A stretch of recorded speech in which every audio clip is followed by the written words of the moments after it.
Hi everyone, welcome to your channel I learn. आज हम class 8 science का chapter 1 का इंट्रोडक्शन करने वाले हैं। बिफोर वी स्टार्ट, अगर आपने हमारे चैनल को सब्सक्राइब नहीं किया है तो प्लीज़ सब्सक्राइब और हमें सपोर्ट करें। Also press the bell icon. So before we begin, इस चैप्टर को स्टार्ट करने से पहले I ask you one question कि हमें सर्वाइव करने के लिए, हमें जीने के लिए कौन सी 3 इंपॉर्टेंट चीज़ों की ज़रूरत पड़ती है। सो यू नो कि हमें एयर चाहिए, एंड स्पेसिफिकली एयर में से ऑक्सीजन चाहिए, हमें वाटर चाहिए और हमें फूड चाहिए। सो इनफैक्ट ऐसा कहा जाता है कि फूड के बिना हम 3 हफ्ते या कुछ कुछ लोग मे बी 1 महीना तक रह सकते हैं। सो 3 वीक्स। पानी के बिना 3 दिन और एयर के बिना 3 मिनट। तो इस तरह से यू कैन अंडरस्टैंड कि कितनी ज़्यादा इंपॉर्टेंस है इन 3 चीज़ों के लिए। सो एयर फॉर एग्जांपल हमारे लिए फ्रीली अवेलेबल है। सो अभी एयर पोल्यूशन बहुत बढ़ रहा है, तो आई डोंट नो, जैसे बहुत लोग बोलते हैं कि बॉटल्ड एयर मिलने लगे हैं। सो शायद ऐसा समय आ जाए जब हमें एयर को भी प्रोड्यूस करना पड़ जाए, बेसिकली ऑक्सीजन, ताकि हमें फ्रेश एयर मिल सके। बट अभी यू कैन से कि ये फ्री है, एंड ये काफ़ी सालों से हमें फ्री में मिलती आ रही है। In the same sense water भी हमें फ्रीली मिल जाती है धरती पर। So we have rivers, we have lakes, we have oceans. Oceans का वाटर सॉल्टी होता है, एंड और उसके लिए भी प्रोसेस अवेलेबल है ताकि आप उससे नॉर्मल पीने लायक पानी बना सकें। तो एयर और वाटर इन सम सेंस आपके पास अवेलेबल है। फूड एक ऐसी चीज़ है जो आपके पास डायरेक्टली अवेलेबल नहीं है। तो ये चैप्टर फूड के ऊपर फोकस करता है, एंड स्पेशली एग्रीकल्चर पे फोकस करता है। तो इस चैप्टर में हमारा फोकस ये रहेगा कि एक्चुअली फूड हम लाते कहाँ से हैं। तो आपकी प्लेट पे जब दाल चावल या रोटी रहती है, तो वो बेसिकली उस खाने को बनाने के लिए जो भी इंग्रेडिएंट्स लगते हैं किचन में, वो आखिरकार आते कहाँ से हैं। So why do we need food? हमें फूड क्यों चाहिए? So all living organisms require food to get energy. So main requirement जो हमारी है, जो कि फूड, जो हमारा खाना है वो पूरा करता है, वो है about energy. So in simple terms हम कह सकते हैं कि जो फूड है उससे हमें एनर्जी मिलती है, या तो हम थोड़ा ब्रॉडर टर्म्स में बोले तो न्यूट्रिएंट्स मिलते हैं। सो न्यूट्रिएंट्स में से भी एक पोर्शन है एनर्जी, एंड कुछ पोर्शंस ऐसे हैं जैसे मिनरल्स एंड विटामिन्स, जो बेसिकली हमारे बॉडी के अंदर जो भी हार्मोन्स है उनको रेगुलेट करने के लिए या हमारी ग्रोथ के लिए इंपॉर्टेंट है। So the energy from the food is utilized by organisms for carrying out their various body functions such as digestion, respiration, excretion, growth, repair and reproduction. So जो भी एनर्जी फूड में से है वो कैसे यूटिलाइज करते हैं हम ऑर्गेनिजम्स सारे बॉडी के फंक्शंस को कैरी आउट करने के लिए। कैसे फंक्शंस? जैसे डाइजेशन हो गया, खाने को पचाना। सो खाने को पचाने का जो प्रोसेस है वो एक ऐसा प्रोसेस है जिससे हम एनर्जी एक्सट्रैक्ट करते हैं और हमें वहाँ से न्यूट्रिएंट भी मिलता है। तो इस प्रोसेस को भी फंड करने के लिए जो एनर्जी चाहिए वो भी हमें फूड से ही मिलती है। रेस्पिरेशन, हम जो सांस लेते हैं। एक्सक्रीशन, जो हम वेस्ट बाहर निकालते हैं। हमारी ग्रोथ, हमारी रिपेयर। आपने देखा होगा जब भी हमें खरोंच आ जाती है, हमारा खून बहता है, तो फिर खून जम जाता है एंड क्लॉटिंग हो जाती है। तो इस पर्टिकुलर प्रोसेस को भी कैरी आउट करने के लिए बॉडी को एनर्जी चाहिए, इस रिपेयर प्रोसेस को कैरी आउट करने के लिए।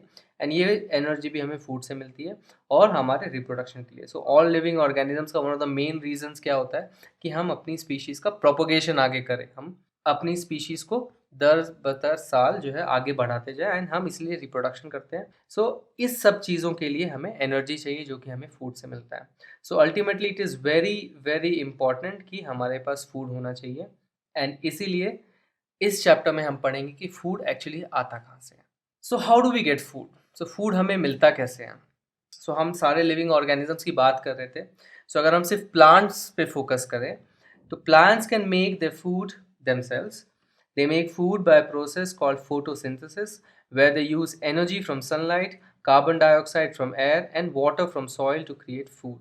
सो प्लांट्स जो है अपना खाना खुद बना सकते हैं। वो 3 मेन इंग्रेडिएंट का यूज़ करते हैं। एक हो गई सनलाइट, एयर में से ऑक्सीजन और सॉइल में से वाटर। इन तीनों को यूज़ करके वो अपना खाना बनाते हैं, एंड इस प्रोसेस को हम क्या कहते हैं? फोटोसिंथेसिस। सो प्लांट्स का सॉर्टेड है, वो अपना खाना खुद बना सकते हैं। तो फिर हम एनिमल्स का क्या?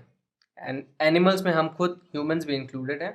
सो हमारे पास 2 सोर्सेज हैं खाने के, ब्रॉडली स्पीकिंग। पहला सोर्स हो गया एनिमल्स देमसेल्व्स, हम दूसरे एनिमल्स को खा सकते हैं, एनिमल्स दूसरे एनिमल्स को खा सकते हैं, या तो हम प्लांट्स को खाते हैं, प्लांट्स को या प्लांट्स से जो भी प्रोडक्ट्स हैं जैसे फ्रूट्स एंड वेजिटेबल्स, वो हम खा सकते हैं। तो इसका मतलब क्या हुआ कि animals including humans cannot make their food themselves, they get food from other animals, plants और both. So हमारे ये दो सोर्सेज हो गए, हम अपना खाना खुद नहीं बना सकते.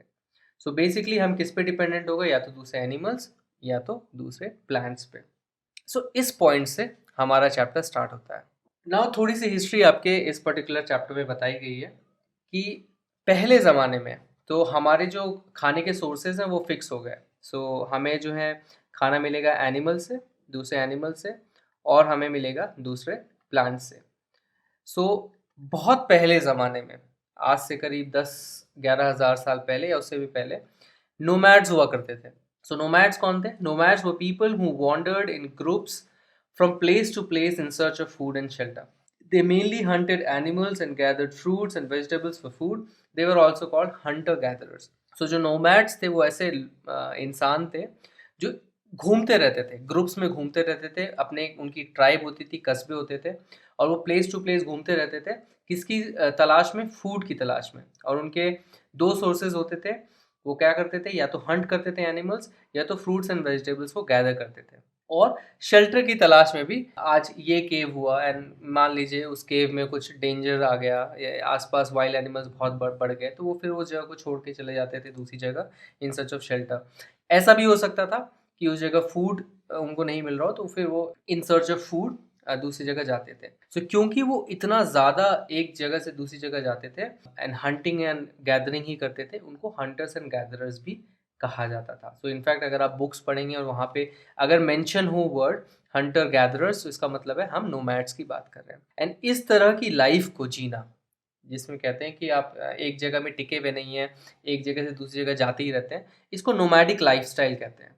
तो इवन आज के ज़माने में भी अगर आप किसी को बोलेंगे अरे वो तो एक नोमैड है, या उसकी लाइफस्टाइल एकदम नोमैडिक है, इसका मतलब वो एक जगह टिका नहीं रहता या टिकी नहीं रहती, वो उसे इधर उधर वो जाना पड़ता है किसी भी चीज़ की तलाश में. फॉर एग्जाम्पल नाउ नोमैड्स, आज जो हम हैं, आज जो हमारी पॉपुलेशन है, हम सेटलर्स कहे जाते हैं. सेटलर्स यानी जो एक जगह में सेटल हो जाते हैं. एंड इस प्रोसेस को, नोमैड से सेटलर बनना, इसको अर्बनाइजेशन कहते हैं. एंड अर्बनाइजेशन का मतलब ये होता है कि एक स्मॉल एरिया में बहुत ज़्यादा पॉपुलेशन, बहुत ज़्यादा लोग एक जगह पे रहें, तो उसको एक अर्बन स्पेस कहते हैं. सो फॉर एग्जांपल आज के ज़माने में आप देखोगे सिटीज़ हैं जैसे दिल्ली, मुंबई, बेंगलोर, तो इन जगहों को अर्बन सेंटर्स कहा जाता है, अर्बन एरियाज़ कहा जाता है. एंड नोमैड से सेटलर्स की और ट्रांसफॉर्मेशन को अर्बनाइजेशन भी कहा जाता है. सो पहले के नोमैड्स जो हैं, मान लीजिए एक जगह पे वो सेटल होने की कोशिश कर रहे हैं, तो फिर जब आप एक जगह पे सेटल होते हैं तो ऑब्वियसली आप आज 10 लोग हैं, कल 20 हो जाएंगे, फिर 40 हो जाएंगे. एंड जैसे जैसे जनरेशन आपकी बढ़ेगी तो आपका क्या होगा? पॉपुलेशन बढ़ता जाएगा. बट इससे एक प्रॉब्लम अराइज होती है. क्या प्रॉब्लम अराइज होती है? कि जो फॉरेस्ट हैं, सो बेसिकली पहले ज़माने में जब हम 10,000 11,000 साल पहले की बात कर रहे हैं, मोस्टली हर जगह फॉरेस्ट होते थे. सो फॉरेस्ट जो है, जहाँ पे वो वाइल्ड एनिमल्स को हंट करते थे और जो फ्रूट्स एंड वेजिटेबल्स गैदर करते थे, वो लार्ज पॉपुलेशन को अब जो है सस्टेन नहीं कर पा रही थी. इसका मतलब क्या है? फॉरेस्ट जो है उनमें इतनी कमी हो रही थी फूड की कि वो ज़्यादा पॉपुलेशन को सस्टेन नहीं कर पा रही थी. तो इसका मतलब क्या हुआ? अब इसका एक ही सोल्यूशन है कि ज़्यादा से ज़्यादा फूड कहाँ से लाया जाए. तो उस समय में भी जब इस तरह के नोमैडिक लोग अगर सेटल होने की कोशिश कर रहे थे एक जगह पे, उनके पास भी ये क्वेश्चन आया होगा, ये प्रॉब्लम आई होगी कि अब हम इतना खाना लाए कहाँ से. इनफैक्ट अगर आज भी हम देखें हमारे देश में, ये क्वेश्चन आज भी अराइज होगा हमारे देश के लीडर्स के सामने कि since we all need food, how can we provide food to a large number of people in our country. तो ये क्वेश्चन आज भी वैलिड है कि अगर हम सबको खाना चाहिए तो हम कैसे इतने बड़े पॉपुलेशन को, इनफैक्ट आज हमारी पॉपुलेशन जो है 1.3 बिलियन है, तो इतनी बड़ी पॉपुलेशन को हम खाना कैसे दें. सो ऑब्वियसली इसका सिंपल सोल्यूशन एक ही दिखता है कि हमें लार्ज स्केल में खाना को प्रोड्यूस करना पड़ेगा. इसका मतलब क्या हो गया कि अब जो है हम फॉरेस्ट पे डिपेंडेंट नहीं रह सकते, हमें खुद ही खाना प्रोड्यूस करना पड़ेगा. सो जैसे प्लांट्स अपना खाना खुद बनाते हैं, हमें कुछ ऐसा मेथड निकालना पड़ेगा ताकि हम लार्ज स्केल में अपना खाना बना सकें. सो इसका सोल्यूशन क्या है? सो हम कैसे बना सकते हैं लार्ज स्केल में खाना? So in fact just to show you कि नोमैडिक लाइफस्टाइल कैसी थी, तो ये नोमैड्स हैं लेफ्ट हैंड साइड. तो इस तरह से आप देख रहे हो एकदम टेम्पररी हाउसेज हैं, ट्विग से और सूखी घास से इस तरह से घर बने हुए हैं एंड यहाँ पे इस तरह से खाना बन रहा है। सो बेसिकली टेम्पररी हाउसेज हैं ये, क्योंकि इनको एक जगह से दूसरी जगह जाना होता था। नाउ अगर आप सेटलर्स की लाइफस्टाइल देखें तो वो इस तरह की परमानेंट स्ट्रक्चर्स बनाने लगे जो हज़ारों साल तक टिके। आज भी आप देखोगे कि फोर्ट्स जो है सर्वाइव कर गए। इवन अगर आपने सिविलाइजेशंस के बारे में पढ़ा होगा, पुराने सिविलाइजेशन जैसे हड़प्पा एंड मोहनजोदाड़ो, तो वहाँ के भी स्ट्रक्चर्स आज सर्वाइव कर गए। तो वो ऐसा कैसे कर पाए? उन्होंने इसका सोल्यूशन कैसे निकाला कि फूड को वो लार्ज स्केल में प्रोड्यूस कर पाए?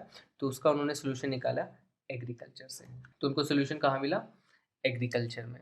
सो उन्होंने एग्रीकल्चरल प्रैक्टिसेस डेवलप की, एग्रीकल्चर की ओर बढ़े वो, एंड तब जाके वो लार्ज स्केल में फूड बनाने लगे। तो उनको आंसर क्या मिला? The answer was agriculture. And यही हम इस चैप्टर में पढ़ने वाले हैं। सो एग्रीकल्चर का जन्म हुआ कैसे? How did birth of agriculture happen? Till 10,000 BCE। BCE क्या है? सो आपने नॉर्मली BC वर्ड सुना होगा, that is before Christ, and आपने AD सुना होगा, जिसको हम एनो डोमिनाई भी कहते हैं, एनो डोमिनी, या आफ्टर डेथ ऑफ क्राइस्ट जिसे कहा जाता है। इनके लिए एक ऑल्टरनेट टर्म्स हैं, क्योंकि ये जो हैं थोड़े क्रिश्चियन इंस्पायर्ड टर्मिनोलॉजीज हैं। इनको न्यूट्रल रखने के लिए, ताकि अगर किसी को ऐसे रिलीजियस टर्म्स पसंद नहीं है तो उनके लिए न्यूट्रल टर्म्स निकाले गए, that is BCE and CE। So CE का मतलब है कॉमन एरा एंड BCE का मतलब हो गया बिफोर कॉमन एरा। सो आज फॉर एग्जांपल 2021 है, सो ये 0, जिसको हम 0 AD या 0 CE कह सकते हैं, एंड इससे पहले जो भी डेट्स है वो BC हो गए, इसके बाद जो भी डेट्स हो गए वो CE हो गए। सो 10,000 BC, 10,000 BC का मतलब क्या हो गया? आज से 12,000 पहले। सो ये 2000 प्लस यहाँ से 10,000 और। सो आज से 12,000 साल पहले how were the people were nomadic. वो नोमैडिक थे, कि नोमैडिक लाइफस्टाइल थी, एंड इस पीरियड को आप नियोलिथिक पीरियड भी कहते हैं। सो इस नियोलिथिक पीरियड में एग्रीकल्चर का इन्वेंशन हुआ। सो इनफैक्ट ये ऐसा समय था जब ये नोमैडिक लाइफस्टाइल को छोड़ के लोग सेटल होने की कोशिश कर रहे थे। सो एग्रीकल्चर है क्या? एग्रीकल्चर की अगर मैं फॉर्मल डेफिनेशन बताऊं तो it is agriculture is the science and art of cultivating and producing plants and rearing livestock. So agriculture एक साइंस है, एंड इसीलिए आपके साइंस बुक में ये चैप्टर है। एंड आर्ट है। आर्ट इसलिए है क्योंकि इतने सारे तरीके हो सकते हैं एग्रीकल्चर के, इतनी ज़्यादा क्रिएटिविटी है इवन इस फील्ड में, इस पर्टिकुलर एक्टिविटी में, कि इसे आर्ट भी कहा जाता है। क्या चीज़ का ये साइंस एंड आर्ट है? Of cultivating and producing plants. So plants को उगाना और प्रोड्यूस करना, एंड रेयरिंग लाइफ स्टॉक, और लाइफ स्टॉक को भी पालना। लाइफ स्टॉक यानी एनिमल्स हो गया। सो इनफैक्ट एग्रीकल्चर में दोनों चीज़ें आती हैं, दैट इज प्लांट्स को एज वेल एज एनिमल्स को रेयर करना, कल्टिवेट करना, ताकि हम उनको यूज कर सके पॉपुलेशन को फीड करने के लिए। Agriculture made it possible to produce food for a very large population. It is one of the key factors for increase in population for humans over the years. And in fact, agriculture इतनी important चीज़ है कि क्योंकि इसने possible किया कि हम food को large scale में प्रोड्यूस कर सकें, ये हमारे इंक्रीज इन पॉपुलेशन का one of the major factors है over the years. So agriculture ने हमारी पॉपुलेशन की इंक्रीज में कंट्रीब्यूट किया है कि हमारी स्पीशीज़ इतनी बढ़ पाई है।